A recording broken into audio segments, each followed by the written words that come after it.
On vit dans une génération où tout le monde semble heureux. Tu vois des souris éclatants sur Instagram, tu vois des couples parfaits sur TikTok, tu vois des vies de rêve sur YouTube. Mais pourquoi, quand tu éteins ton téléphone, tu te sens vide? Pourquoi tu ne reflètes pas toute la gloire que tu vois sur Internet là, malgré les images parfaites que tu as regardées, malgré les vidéos parfaites que tu as regardées? Aujourd'hui, on va parler du faux bonheur sur Internet. Et laisse-moi te dire, c'est un sujet que beaucoup de personnes évitent. Et je crois que ta vie va changer après cette vidéo. Salut, c'est Donald, j'espère que tu vas super bien et que par la grâce de Dieu, tu expérimentes ces bontés dans ta vie chaque matin.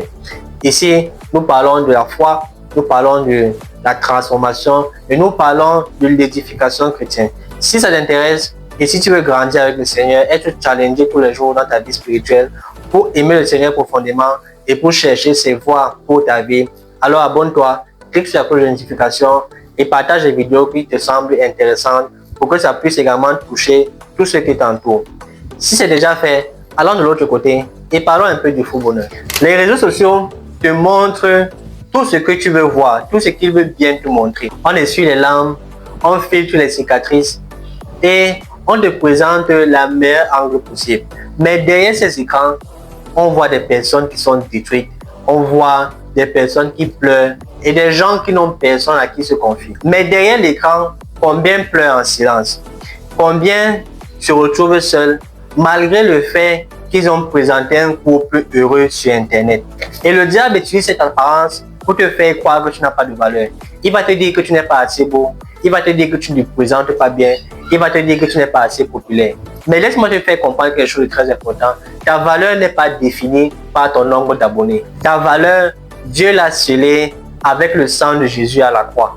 Waouh, j'aime cette phrase. Chaque jour, tu prends ton téléphone et tu scrolles. Tu compares ton corps, tu compares les maisons, tu compares le succès, tu continues à scroller et tu te sens petit, tu te sens en retard et tu te sens pas beau. Tu te sens comme si tu as échoué dans la vie. Mais tu compares ta réalité avec leur illusion. Tu compares ta vérité, la vérité avec leur mise en scène. Et pendant ce temps, tu te compares à eux, mais ce n'est pas la vie qu'ils mènent, c'est la vie qu'ils veulent bien te présenter. Et pendant ce temps, tu perds confiance en toi, tu perds ton identité et tu veux te comparer à eux. Mais Dieu ne t'a pas créé pour que tu imites les autres. Dieu t'a créé pour que tu reflètes sa gloire. Pourquoi on poste autant? Pourquoi on s'expose autant? Parce que on a besoin d'amour, on recherche l'amour. Parce qu'au fond, on a soif d'amour, on a soif de validation et de confirmation. C'est pour cette raison que chaque like devient un médicament. Chaque vue devient une dose de calmant. Mais quand ça s'arrête et quand l'algorithme décide de t'oublier, tu retombes dans ce vide-là. Tu retombes dans cette vie sèche.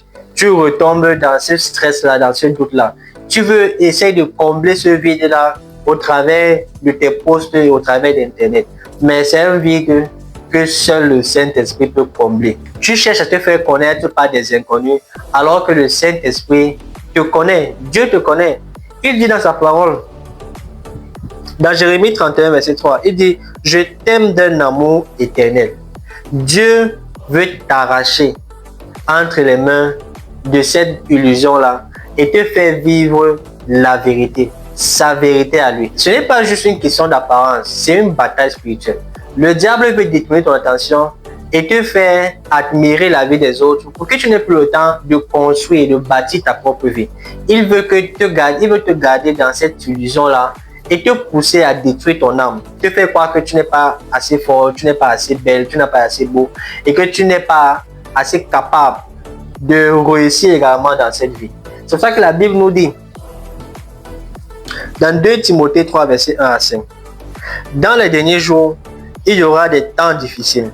Les hommes seront égoïstes, amis de l'argent, fanfarons, ils auront l'apparence de la piété, mais régneront ce qui en fait la force. » Aujourd'hui, on a une foi d'Instagram, on a une foi de YouTube, on a une foi de TikTok, mais on n'a pas cette intimité-là avec lui, cette vraie foi de Dieu, cette vraie foi qui nous pousse à aimer le Seigneur.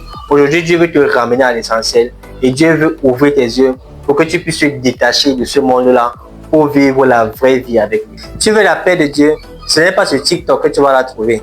Tu veux le vrai amour, ce n'est pas derrière tes likes et tes commentaires que tu vas trouver cette vraie amour-là, mais c'est dans les bras de Jésus. Et il veut aujourd'hui venir te guérir, te faire sortir de cet esprit de comparaison, cet esprit d'image, cet esprit qui te pousse à rentrer et ne peut avancer avec lui. Jésus a dit, je suis le chemin, la vérité et la vie. La vraie vie est entre les mains de Jésus. Ce n'est pas entre les mains d'un influenceur, ce n'est pas entre les mains d'un réseau social. C'est entre les mains de Jésus. Et il est là aujourd'hui pour tenir ta main et te faire avancer vers ce vrai bonheur qu'il a pour toi. Si tu t'es reconnu dans ce message, ne reste pas silencieux. Écris en commentaire, Seigneur, je choisis ta vérité. Et abonne-toi pour qu'ensemble on puisse continuer à avancer dans cette vie de transformation et de cette vie de restauration avec le Seigneur. On ne va pas chercher à être parfait, mais on va chercher à se rapprocher du Père. On va chercher à aimer le Seigneur et ne plus rechercher l'approbation des autres. Parce que Dieu nous fait comprendre que nous sommes aimés, nous sommes choisis et qu'il a un mandat pour nos vies. Parce que tu es précieux, aujourd'hui, une nouvelle vie peut commencer pour toi. Internet ne doit pas être ta prison, c'est à toi de décider ce que tu veux regarder et en quoi tu veux croire. Décide de laisser ce qui va te bâtir entrer dans ton cœur pour te bâtir, pour t'édifier et pour te pousser à aimer le Seigneur davantage. Ne laisse pas les influenceurs et le monde te définir, laisse Dieu te révéler au monde entier. Tu peux être cette personne qui peut aider quelqu'un à sortir de cet esprit de comparaison et cette dépendance à l'image. Partage la vidéo, like, abonne-toi pour qu'ensemble nous puissions atteindre les objectifs que Dieu nous a fixés. Moi, je te dis à très vite pour une autre vidéo. Reste dans cette santé et dans cette vérité que Dieu a pour toi. Prends bien soin de toi et la paix sur toi.